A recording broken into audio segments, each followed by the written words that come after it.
সম্মানিত ভিউয়ার্স, আসসালামু আলাইকুম।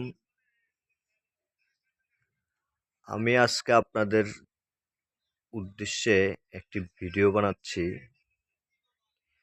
এই ভিডিওটার কাজ হলো লাল কয়েনের বিষয় নিয়ে, মানে লাল পয়সা নিয়ে।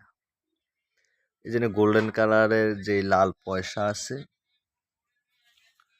মূলত এই লাল পয়সাগুলা নিয়েই হলো মূল বিষয়। তো অনেকে বিভিন্ন সোশ্যাল মিডিয়াতে বলে যে লাল কয়েন 1 পিস নাকি 1 লাখ, 1.5 লাখ, 2 লাখ টাকা বিক্রি করা হয়। কিন্তু আসলে এটা হলো সবই একদম ভুল ধারণা। এটি এক ধরনের বাটপারি, এক ধরনের ফাইজলামি। তো ভিউয়ার্স, আমি মূলত এই লাল কয়েন দিয়ে দীর্ঘদিন থেকে এই লাল কয়েনগুলো আমি সংগ্রহ করতাম। কারণ আমি সংগ্রহ করতাম আমার একটা কাজের জন্য। যে কাজটা আমি লাল পয়সাগুলা দিয়া আমি জুয়ার তাবিজ তৈরি করতাম। যে কোনো বাজি খেলাতে জিতার জন্য এই তাবিজ তৈরি করতাম।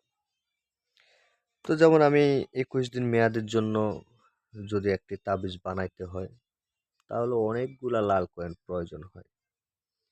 কিন্তু মূলত তাবিজের ভিতরে লাল কয়েন দেই না, কিন্তু এগুলা যেই আমার যে প্রক্রিয়া আসন করতে, এই লাল কয়েনের উপর আসন করে যদি একটি জুয়ার তাবিজ তৈরি করা যায়, তাহলে সেই তাবিজ দিয়ে আপনি অনেক টাকা ইনকাম করতে পারবেন জুয়া খেলে।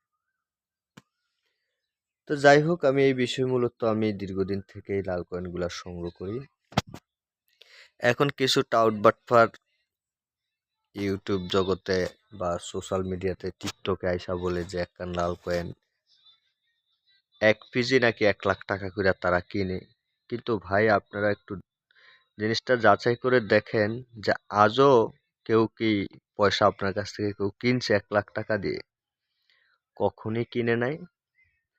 তা আমি হয়তো আগে এগুলা 5 টাকা 10 টাকা করে 1 পিস কিনতাম, কিনে আমি আমার এই কবিরাজি কাজে লাগাইতাম, আমার কাজে লাগতো। এখন হয়তো আমি মূলত 1 পিস এখন আর আগের মতো পাই না। ওই যে 1 লাখ 2 লাখ টাকা করে বিক্রি করে, এই কারণে এখন আর আমাকে দেয় না। এখন আমি হয়তো 100 টাকা করে পিস দেই। 100 টাকা করে দিয়া আমি আমার কাজটা করি। তো যাই হোক, যদি একান্ত যদি কেউর কাছে লাল কয়েন থাকে, আমার সাথে যোগাযোগ করেন। আমারও উপকার হবে, আপনাদেরও উপকার হবে।